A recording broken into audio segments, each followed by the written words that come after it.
स्वागत है दोस्तों आपका मेरे YouTube चैनल पे। जैसा कि आपने देखा था, इस वीडियो के पहले मैंने एक वीडियो डाला था जिसमें आपको स्टील डिज़ाइन सब्जेक्ट के में आपका प्लेट गर्डर नाम का टॉपिक का आपको इंट्रोडक्शन जिसमें आपको मैंने बताया था। आज हम डिस्कस करेंगे एक क्वेश्चन, जिस क्वेश्चन के रिगार्डिंग अपन समझेंगे कि एक प्लेट गर्डर को हम कैसे डिज़ाइन करते हैं। क्वेश्चन स्टार्ट करने के पहले आपको मैं कुछ इम्पॉर्टेंट चीज़ें आपको बताना चाहूँगा। क्वेश्चन बनाते समय सबसे पहले आपको कुछ चीज़ों की आपको यूज़ करना पड़ेगा, जिसको अपन बोलते हैं, एक आपका IS कोड होगा, IS कोड 800 2007, स्टील टेबल, और आपको साइंटिफिक कैलकुलेटर आपको अपने साथ रखना है।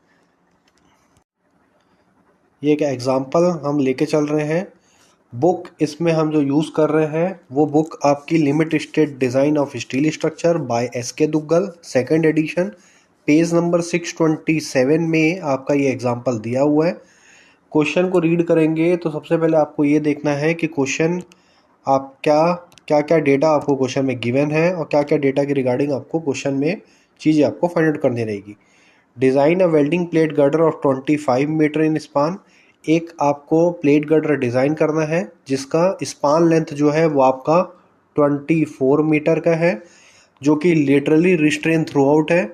It has a support a uniform load of 100 kilonewton meter. एक यूनिफॉर्म लोड इसके ऊपर लग रहा है जिसकी इंटेंसिटी आपकी 100 किलोन्यूटन है through out the span, excluding of self weight. Excluding का मतलब होता है कि इसमें आपका 100 किलोन्यूटन में आपका सेल्फ वेट को कंसीडर नहीं किया है, का मतलब हमको सेल्फ वेट अलग से लेना रहेगा। Design the girder without intermediate transfer stiffener. जैसा कि मैंने आपको पहले बताया था कि आपका क्वेश्चन में स्पेसिफाइड रहेगा कि आपको स्टिफनर कौन सा प्रोवाइड करना है। जैसे इसमें दिया हुआ है कि आपको इंटरमीडिएट स्टिफनर का आपको इसमें डिज़ाइन नहीं करना है। Steel for the flange and web plate is of grade 415। ये स्टैंडर्ड वैल्यू है। स्टील ग्रेड अगर क्वेश्चन में गिवन नहीं है तो बाय डिफ़ॉल्ट अपने को FE 415 आपको बाय डिफ़ॉल्ट कंसिडर करके चलना है। Yield stress of steel may be assumed to be 250 megapascal irrespective of the thickness of plate is used। जो Fy की वैल्यू आप जब यूज़ करोगे तो बाय डिफ़ॉल्ट उसकी वैल्यू आपको 250 मेगा पास्कल आपको यूज़ करना है। यही चीज़ उस लाइन पे लिखा है। Design the cross section, comma the end load bearing stiffener and connection.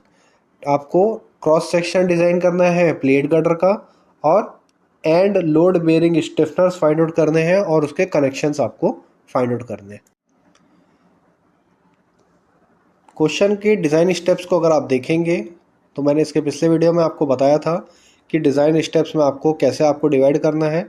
अब मैं एक एक करके आपको डिज़ाइन स्टेप समझाते जाऊंगा कि कैसे आपको ये क्वेश्चन को सॉल्व करना है। मैंने आपको बताया था कि जब भी अपन डिज़ाइन करते हैं प्लेट गर्डर का, जब एंड बेरिंग स्टिफनर अपन प्रोवाइड करते हैं, तब आपको क्या करना रहेगा, इसको इन 13 स्टेप्स को आपको अलग अलग पार्ट्स में डिवाइड कर लेना है। जैसा कि पार्ट A, पार्ट B और पार्ट C जो आपके सामने दिख रहे हैं। तो सबसे पहले अभी अपन जो कंसिडर करेंगे वो आपका पार्ट A होगा। पार्ट A के रिगार्डिंग अभी अपन वर्कआउट करना स्टार्ट करेंगे। सबसे पहला काम आपका ये रहेगा कि क्वेश्चन में जितनी भी चीज़ें आपको गिवन रहेगी उसको आपको गिवन डेटा के रिगार्डिंग आपको यहाँ पर लिखना रहेगा। जैसा कि सबसे पहले आपका स्टील जो था वो आपका FE 410 था। FE 410 स्टील आपका यूज़ हुआ, तो उसके रिगार्डिंग आपकी जो FU की जो वैल्यू रहती है वो आपकी 410 हो जाती है। FY, FYP और FWP, YW ये जो रहेगा ये आपका 250 मेगा पास्कल हो जाएगा। ये सब जो डेटा आपके सामने लिखे हुए हैं ये अपन डायरेक्ट फॉर्मूले पे अपन डायरेक्टली फीड करेंगे। तो आपको ये चीज़ ध्यान रखना है कि ये सबसे पहला ये जो काम रहेगा ये आपको हर क्वेश्चन में आपको स्टैंडर्ड आपको सॉल्व करना रहेगा। म्यू जो होता है पॉइजन्स रेशियो होता है 0.3 जिसकी वैल्यू होती है। ई जो होता है मॉडुलस ऑफ इलास्टिसिटी होता है जो 2 × 10⁵ मेगा पास्कल होता है। पार्शियल सेफ्टी फैक्टर जो रहेगा वो आपका 1.5 फॉर साइट वेल्डिंग और 1.25 फॉर शॉप वेल्डिंग। और आपका एप्सिलॉन की जो वैल्यू रहेगी, ये आपके इसका जो फॉर्मूला होता है वो होता है √250 डिवाइडेड बाय एफ वाई। तो आपकी एफ आई की वैल्यू 250 वैल्यू गिवन है, तो बाय डिफ़ॉल्ट आपकी एप्सिलॉन की जो वैल्यू रहेगी वो आपकी 1 हो जाएगी। फर्स्ट स्टेप को जैसे आप देखते हैं तो सबसे पहला जो आपका डिज़ाइन स्टेप था वो आपका डिज़ाइन फोर्सेस का था। इस पे जितने भी टाइप के क्वेश्चन पे जो भी टाइप के लोड्स आपको गिवन रहेंगे उसकी वैल्यूज़ को आपको यहाँ पे आपको लिख के आपको कैलकुलेट करना रहेगा। सबसे पहले क्वेश्चन में स्पेसिफाइड था कि टोटल सुपर इम्पोज लोड जो था वो 100 किलो न्यूटन पर मीटर का आपको गिवन था, वो चीज़ लिखा आपने। ध्यान देना, आपका क्वेश्चन में जो लोड जो गिवन था वो सिंपली लोड करके गिवन था। जब भी अपन डिज़ाइन करते हैं तो अपने को क्या करना पड़ता है, उस लोड को आपको फैक्टर्ड लोड में चेंज करना पड़ता है। फैक्टर्ड लोड में चेंज करने के लिए अपन क्या करते हैं, उसको 1.5 से मल्टीप्लाई करते हैं, तो आपका जो नॉर्मल जो लोड होता है वो आपका फैक्टर्ड लोड में चेंज हो जाता है। सेकंड जो रहेगा, क्वेश्चन में स्पेसिफाइड था कि आपका जो लोड है लोड लगा है वो उसमें एक्सक्लूडिंग ऑफ सेल्फ वेट था। तो यहाँ पर क्या करना पड़ेगा अपने को, वो सेल्फ वेट को यहाँ पर कंसिडर करना पड़ेगा। बाय डिफ़ॉल्ट ये एम्पेरिकल फार्मूला के रिस्पेक्ट में आपके पास एक फार्मूला होता है जो आपका WL/400 का आपका फार्मूला होता है, जो डायरेक्टली आपको सेल्फ वेट बताता है प्लेट गटर का।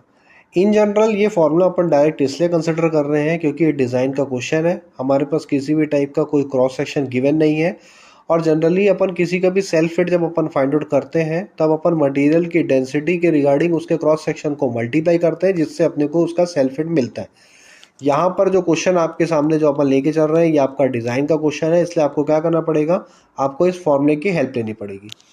एक और अच्छी बात ये आपको बताना चाहूँगा कि ये जो WL/400 आपके सामने जो वैल्यू जो लिखी हुई है, ये आपका गेट या इंजीनियरिंग सर्विसेज के क्वेश्चन में भी आपको ये ऑब्जेक्टिव के तौर पे पूछा जाता है, जिसमें डायरेक्टली आपके सामने स्टेटमेंट लिखा होगा कि प्लेट गटर की सेल्फ वेट क्या होती है जब हमारे पास आपका क्वेश्चन में उसके क्रॉस सेक्शन गिवन नहीं होते, तब आप क्या फॉर्मूला यूज़ करते हैं। तो आप इसको याद करके रखेंगे कि WL/400 आपका self weight of plate gutter का फॉर्मूला होता है। आगे बढ़ते हैं, तो जैसे ही आपका ये फॉर्मूला मिलता है, ये फॉर्मूला जो रहेगा ये आपको पर किलो न्यूटन के टर्म्स में रहेगा। तो इसको आपको क्या करना पड़ेगा, यूडीएल में चेंज करना रहेगा। तो इसको आप उसके स्पान लेंथ से डिवाइड करोगे तो ये बाय डिफ़ॉल्ट आपका ये किलो न्यूटन पर मीटर में चेंज हो जाएगा, जो कि आपका यूडीएल का एक फॉर्म है। अगेन ये जो वैल्यू आपकी जो निकलेगी ये अभी आपका नॉर्मल लोड है, इसको फैक्टर्ड में चेंज करना पड़ेगा, इसलिए आपने इसको 1.5 से मल्टीप्लाई करेंगे। जैसे ही आप इसको 1.5 से मल्टीप्लाई कर देते हैं तो आपका 9 किलोन्यूटन पर मीटर का लोड आ जाता है। अब अपन क्या करते हैं, तो और किसी भी टाइप का लोड नहीं है, तो अब अपन क्या करते हैं, टोटल की वैल्यू अपन फाइंड आउट करते हैं। टोटल निकालने के लिए आपको क्या करना रहता है, जितने भी आपने फैक्टर्ड लोड्स को निकाले 150 और 9, इन दोनों को आपको ऐड करके लिखना है। तो ये आपका W की वैल्यू आएगी जो किलो न्यूटन पर मीटर पे रहेगी। अब आपको पता है क्वेश्चन में स्पेसिफाइड है कि आपका जो प्लेट गटर है वो सिंपली सपोर्टेड है। तो सिंपली सपोर्टेड में जनरेट होने वाला जो मैक्सिमम बेंडिंग मोमेंट होता है वो आपका WL/8 आपका मैक्सिमम बेंडिंग मोमेंट होता है। तो वो डायरेक्ट फार्मूला अपन यहाँ पर यूज़ करके अपन मैक्सिमम बेंडिंग मोमेंट निकाल लेंगे। और मैक्सिमम शियर फोर्स के जो फार्मूला होता है वो WL/2 का आपका मैक्सिमम शियर फोर्स का फार्मूला होता है। तो दोनों फार्मूला निकाल के अपन यहाँ से बेंडिंग मोमेंट और शियर फोर्स की वैल्यू को फाइंड आउट कर देंगे।